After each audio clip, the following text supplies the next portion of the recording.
JJ, welcome to Breakdown. SEC Big Ten. We're gonna break it down. That we will. It's been a while since we did one of these, JJ. You've been traveling out of the country. You've been traveling out of the state.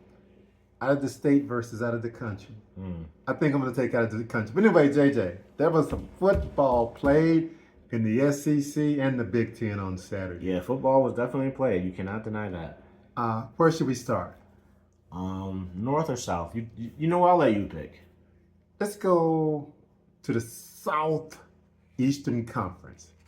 Southeastern Conference. And there were some games. There's a lot of good games. Arkansas, Tennessee turned out to be a good game. Missouri, Alabama. That was a real good game. Yeah. Ole Miss struggled with Washington State. Yeah, that was a much closer game than we thought it was going to be. The Red River rival.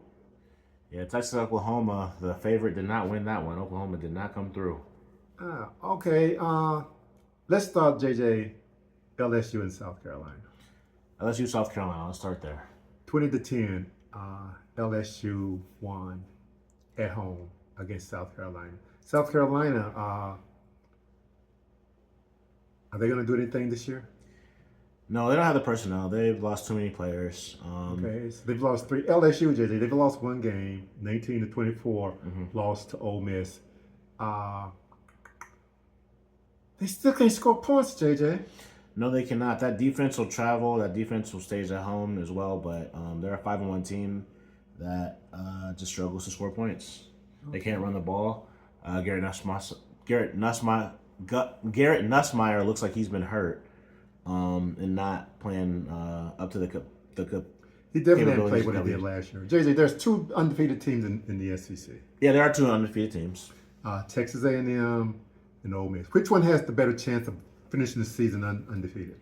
Well, when you look at Ole Miss's schedule, I would assume that they would have a better chance of finishing the season. I would agree because Texas A&M still have to play Arkansas. They do have to play Arkansas as well. Texas and Missouri too. Okay, JJ, what was the best game in the SEC this past weekend for you? Best game in the SEC this past weekend, I think that was Missouri Alabama. I thought that was a pretty good game. It was at Missouri, Alabama won 27-24. Yeah, Ty Simpson played very well under pressure. He's keep getting better and better. Yeah, he looks like he's probably the best quarterback in the SEC. He's playing like it right now. Ahead of Trinidad Chambliss. Trinidad Chambliss was held under 300 yards for the first time this season. Wow. Yeah. They're going to bench him because of that? No, I think you still got to roll with Trinidad, but I do think that, John Mateer, he was a Heisman contender at one point in time. We'll get to him, but he threw 3 picks against Texas, and he looked worse than Arch Manning, who also was a Heisman favorite at one point in time. I think Ty Simpson has just been, ever since that Florida State game, he played very poorly, especially when blitzed. Ever since then, he's been dynamite. He's been accurate. He's been putting the ball where it needs to be when it needs to be there.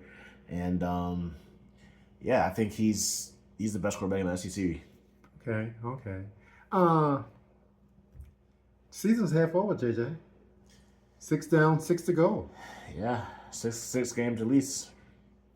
Yeah. Penn State. You talk about Missouri. Missouri's quarterback transferred from Penn State. And Penn State lost their quarterback for the rest of the year.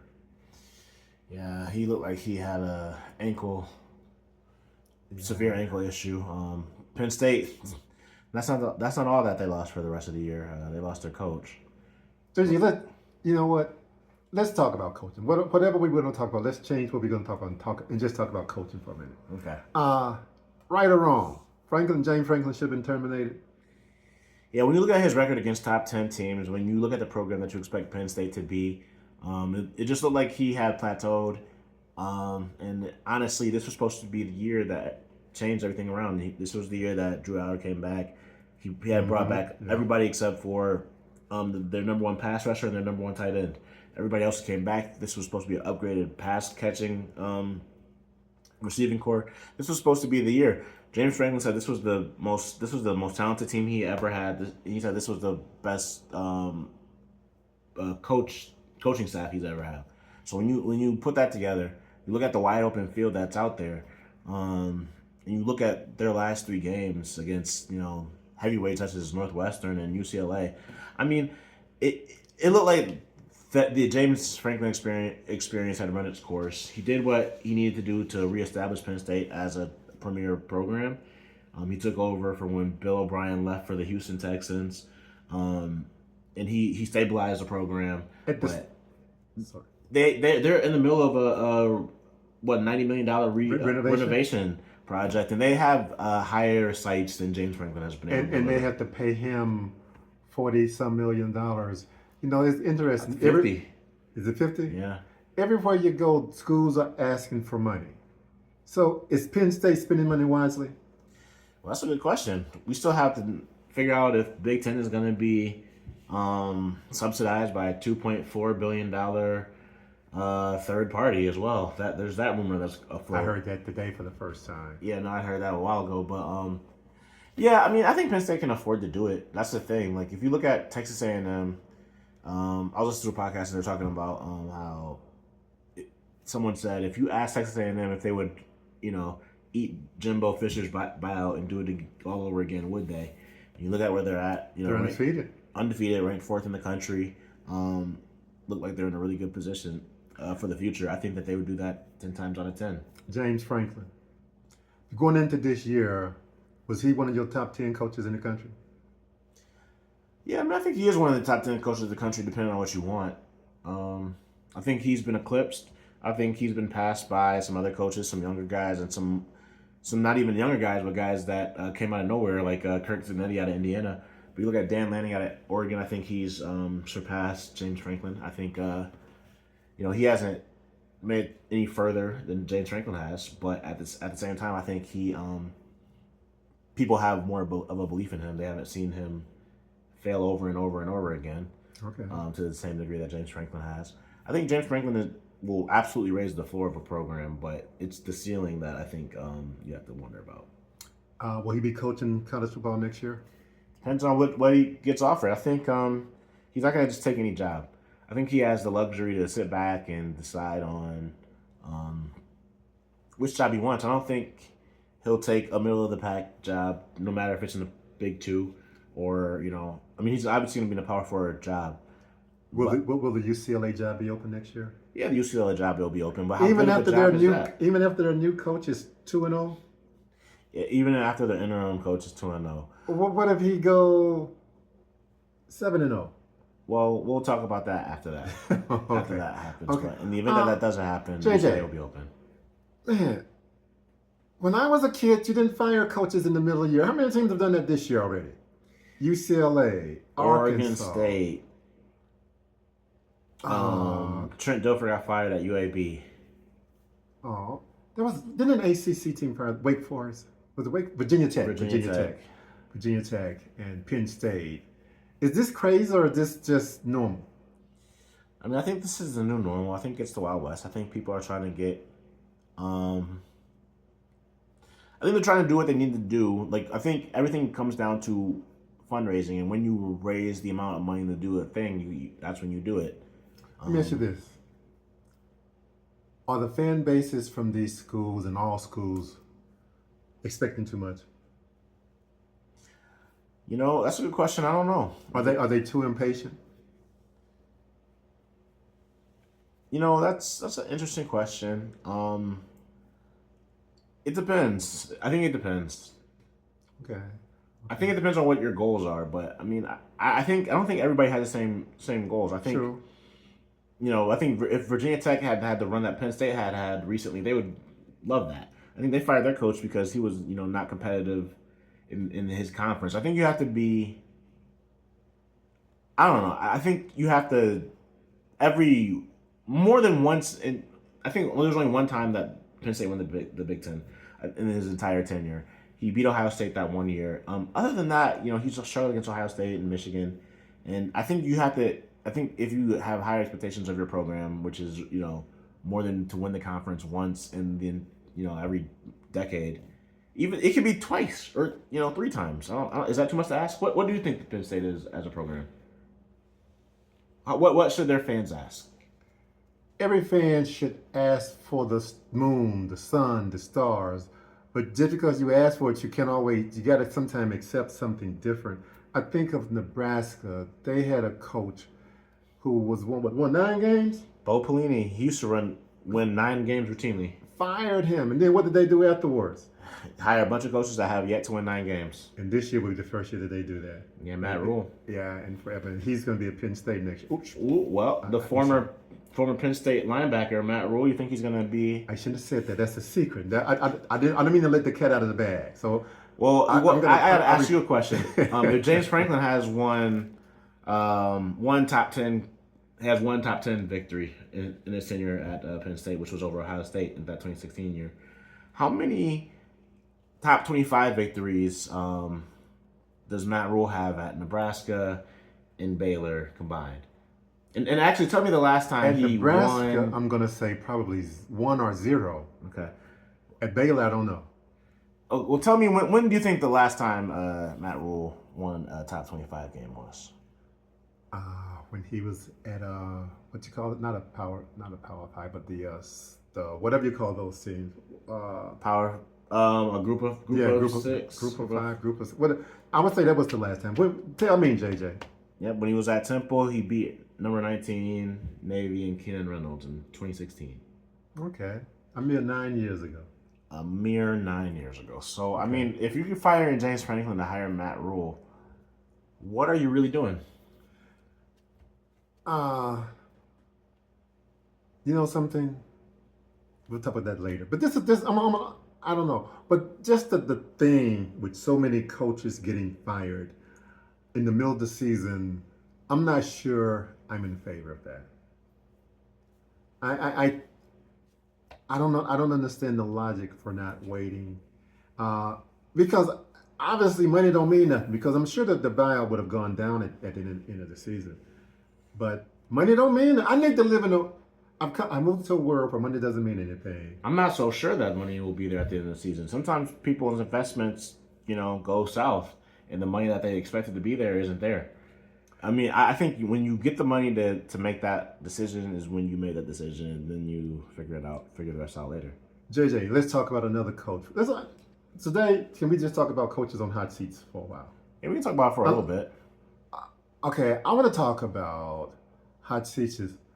Auburn, Florida, Wisconsin. Are those coaches, how hot are their seats? I mean, is it a done deal that they're going to be fired? I think it's a done deal in Florida. I think it's a done deal in Wisconsin. I think when it comes to Auburn, I think there's rumors that Hugh Freeze still has a lot of the boosters. Auburn has lost 3 in a row. They have lost 3 in a row. There are in those 3 games, they scored 17, 10, and 10 points. That's true. There is a lot of controversy in their losses against Georgia. That fumble was it a fumble? Should they have went up 17-0? The week before against Oklahoma, where what's his name? That Satania. Satania did the fake. Fake leaving the field. Yeah, that should have been illegal. That should have been illegal. That took a touch. That would have taken a touchdown off the board. So, but yet and still though, Auburn scoring 17, 10, 10. Yeah, that is pretty pathetic. JJ, Michigan State, a school that's near and dear to my heart. Jonathan Smith, their head coach. Tell me something good about Jonathan Smith. Yeah, I don't really have a lot of good to say because they got destroyed by UCLA last week. UCLA beating everybody these days. Yeah, beating everybody that's firing their coaches, maybe. No, but Jonathan Smith, JJ, should he be on the hot seat? It's really tough to put him on the hot seat. He's in year 2 at a rebuild. The Mel Tucker situation did not leave a lot in the cupboard. Sure. So I do think that he deserves a little bit more leeway. He probably should get another year or 2. But, I mean, if I were a Michigan State fan, I would like to see a little bit more progress than I've seen from Jonathan Smith. I guess they were a 7.5 point favorite against UCLA, lost by 25. At halftime, when the players went in for halftime, the fan booed them. Right or wrong? Yeah, I mean, Michigan State has expectations, but I mean, they're coming off, their second best stretch of Michigan State's under Mark D'Antonio was Yeah. that was the second best stretch that they've had since the '60s. Best I can remember. Yeah. So, but D'Antonio's not coaching now. No, he's not there anymore. And I think, the Big Ten is tougher than it's ever been. You have Oregon, Washington, USC, UCLA just put on Michigan State. So, it's a tougher Big Ten than it's ever been. I think, Wisconsin has learned that the hard way. I think Michigan State is also learning that as well. And, yeah. Okay, JJ, since we've talked about coaches, let's get back to some games. I want you to tell me about the Red River rival. Is Texas lost 2 games. Are they any good? They're pretty good. They're better than teams that they can out personnel, I think, and overwhelm. I think that they're pretty reliably good at that. I think, Arch Manning is a good quarterback. I think he has a lot to learn and a lot of development to go before he becomes, the hype, whatever finished version of himself. But, I think that they're very solid. They're very well-rounded. I think that they have a very solid offensive line. I think that, it's not a top 3 offensive line. It's not as good as Texas A&M. It's not as good as Iowa's. It's not as good as Miami's. But they have a good offensive line. I think they have a good defensive line. I think they have a good receiving core. It's not Texas A&M's receiving core. But I think they're good. I think they're a good team. I think, they remind me of a slightly better Michigan. Okay. They're solid, but, they're not spectacular. Okay. JJ, before we go to the Big Ten, question about the SEC. Who's going to win it? That's a good question. Right now, Texas A&M looks like they might be the leaders in the doghouse. They have the offensive line to do it. They have the defensive line. They lost so many people from the defensive line last year, but it looks like that they haven't taken the step back that everybody thought they were going to do. I think Ole Miss Marcel Reed in the receiving core. It's good. Yeah. I think Texas has a better schedule. You think Texas? I'm sorry. Ole Miss has an easier schedule? Has an easier schedule to get there. That might be true, but they might have to see one another there. But let's go to the Big Ten, JJ. Since James Franklin got fired, who's the best coach in the Big Ten? Best coach in the Big Ten. That's an interesting question, but I think it's pretty obviously Kirk Cetti at this point. Exactly. Now, how did we all miss him? How did we not know he was going to be as good as he is? Because he hadn't did it at the level that he's doing it at now. He's never recruited out of high school. He still hasn't recruited. Indiana doesn't have, they still don't get highly rated recruiting classes, but he dominates the transfer portal. He identifies talent. He goes out and gets it. And Indiana has been paying for it. Francisco Mendoza might be the first quarterback taken in the NFL draft next year. And they went out and paid for him. Okay. He was, good at Cal. Everybody knew that he was good at Cal. But no one knew he was going to be this good. There were other quarterbacks who were projected to go in the draft way ahead of him. I don't know. There were other quarterbacks that I think Francisco Mendoza has consistently been a first round mock. I've seen him mocked in the first round by a few different sources since before the season started. So he's a 6'5" mobile guy with a big arm. So I feel like that was always going to be something that was identified. I heard a lot about him when he was at Cal, and I didn't. You don't hear a lot about Cal, other than the 2 undefeated teams in the Big Ten. Indiana and Ohio State. Which one is better? Who has a better coach? Well, we already said the better coach. Which team? Who has the better personnel? That's a really good question. Ohio State has a better receiving core, and Indiana has a pair of receivers that will be playing on Sundays. But Ohio State has Carnell Tate. They have Jeremiah Smith. They have Bo Jackson in the backfield. He's their best running back. But they have Bo don't know diddly. Okay, I'm sorry. No. Yeah, the true freshman. He's their best running back, but they have a nice committee over there, and they have the best, arguably the best defense in the country. Definitely the best back seven. Pretty inarguably. So I think, Ohio State has a lot of great personnel, but I do think Indiana has a better quarterback, and I think quarterback play means a lot. And I think when you have the better coach and the better quarterback, I think at that point in time, you have to ask yourself, well, where is the game going to be played, how healthy is everybody. I think there's a lot of variables that come into play at that point in time. But, Indiana and Ohio State won't be playing each other until championship game. Yeah. I mean, that's in Indianapolis, right? It always is. So JJ, who will win the regular season? Which of these teams has the better chance of going undefeated? Why not both? Well, one of them has to play Michigan. Why not both? I think both of these teams will be undefeated when they face one another. Wow. The Big Ten would love for that to happen. I do agree. Michigan State got something to say about that this Saturday. They play Indiana.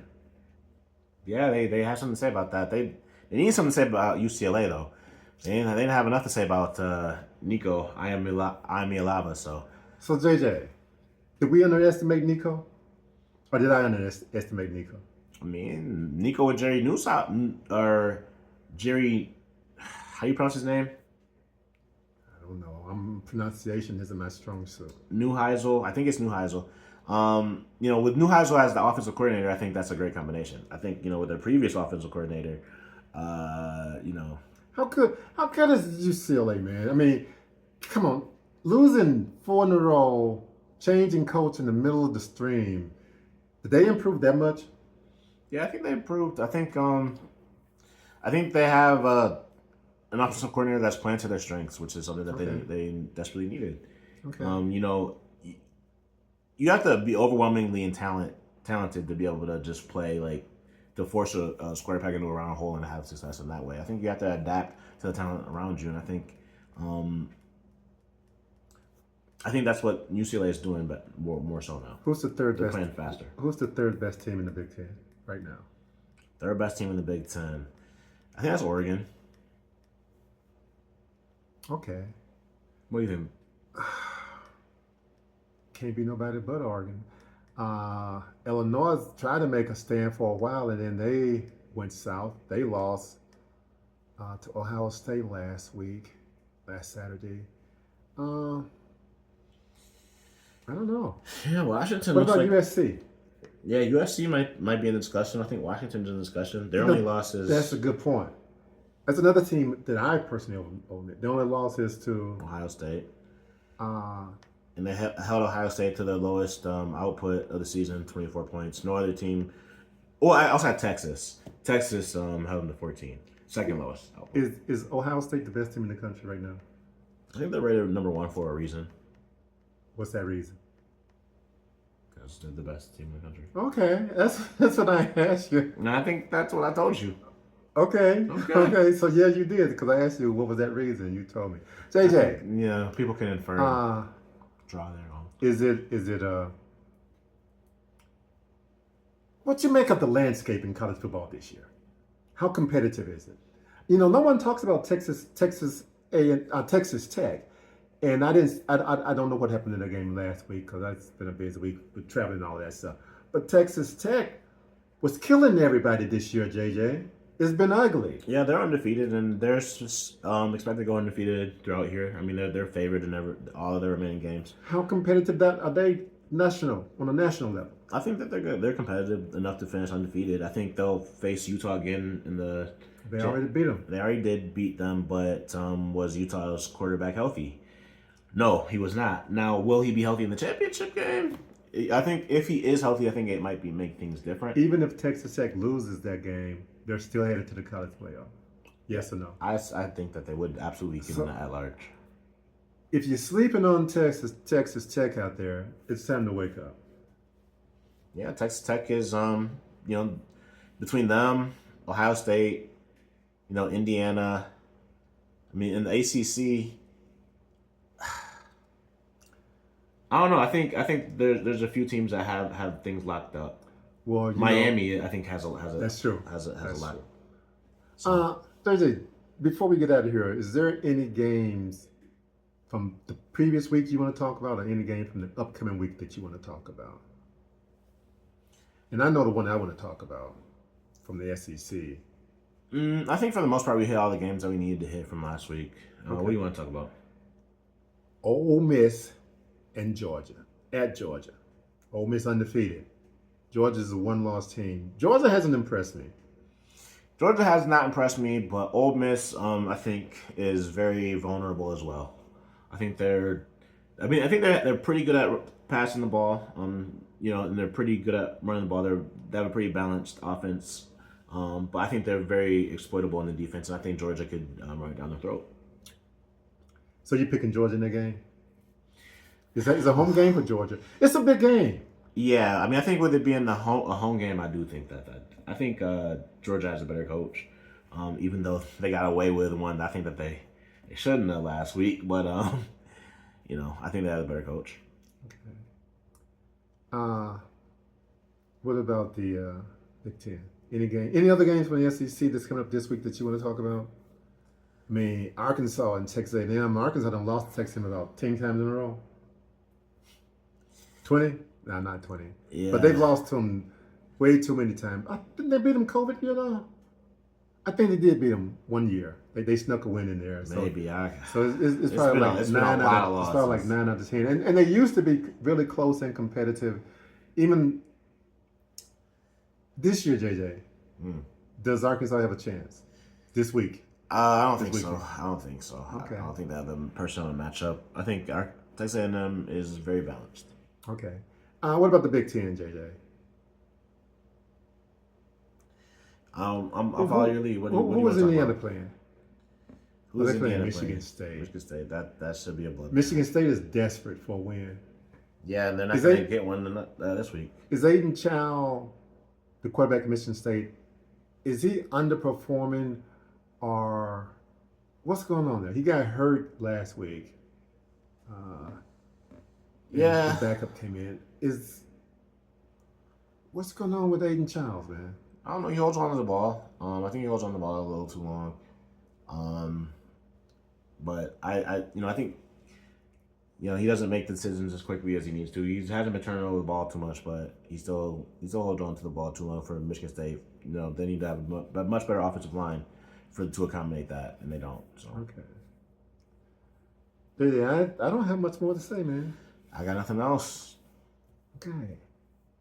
Now, Hogs lost 4 in a row, but they did fight the second half last week. They hadn't fought any second half in any games hardly this year, so I'm going to say it. WPS, Woo Pig Suey, Texas A&M. Better find somewhere to hide, bro. What you got, JJ? The Hogs sound like my Bengals. They also lost 4 in a row, but they did fight after the Joe Flacco trade, so. You know what? I'll say it. Who they? Let's get out of here. Go play some bid wiz. Bam.